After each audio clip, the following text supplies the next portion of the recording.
Conservative billionaire Charles Koch voicing his displeasure with the direction of the Republican campaign, saying it's possible that he would actually support Hillary Clinton if Trump or Cruz nails down the nomination. Trump not sounding very worried. I've always liked the Kochs. They're members of my clubs in Palm Beach, and they're nice people. I've always liked them, but what he says bears no relationship on what I do or say. I don't need his money.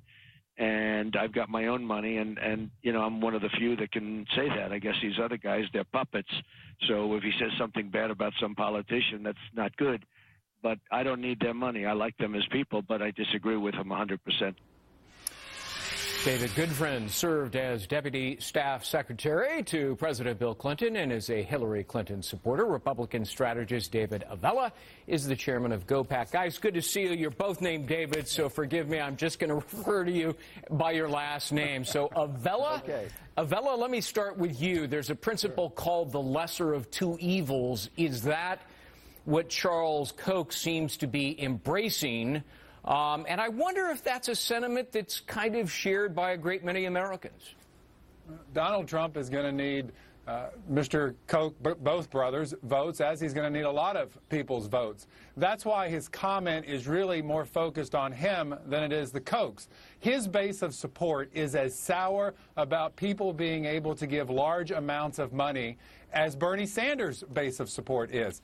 Trump knows exactly what he's doing by making comments like that, just as he knows what he's doing by continuously berating and criticizing the delegate selection process. He needs to keep his base of voters fired up as we go into these final few states. Goodfriend, let me go to you. Same question, essentially, but sort of a different approach. I mean, you've seen the poll numbers.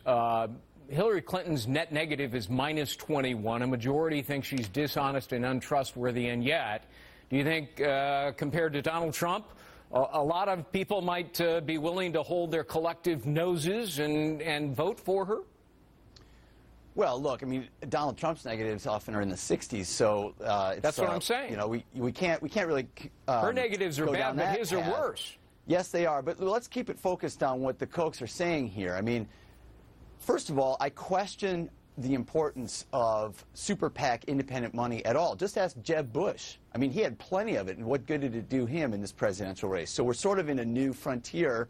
Usually it's congressional races, gubernatorial races, state races where the Koch brothers have played often to help their chemical and petroleum businesses. But look, I mean, Donald Trump is making a point that he's a self-funder. I have the money. And I look at other self-funders and how they fared. Just think about this for a second.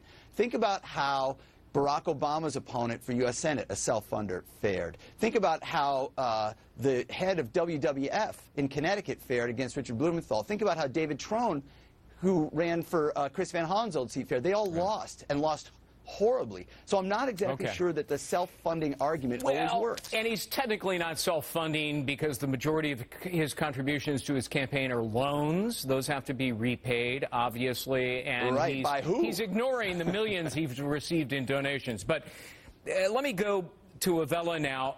Trump is responding by saying, hey, I don't need Koch's money because I'm self-funded. I have my own money. Some people wonder if Trump really has enough. His financial disclosure shows $302 million cash on hands. All of his other assets seem to be tied up. And in a race in which Hillary Clinton plans to spend almost $2 billion, I wonder, does Donald Trump really have the money to do this? Well, only he knows that. But let me assure you, Greg, well, there will be plenty of money spent on this election. And quite frankly, third-party groups can't coordinate with the Trump campaign. So even if the Kochs did want to spend lots of money, Mr. Trump can't tell them to do it or not do it.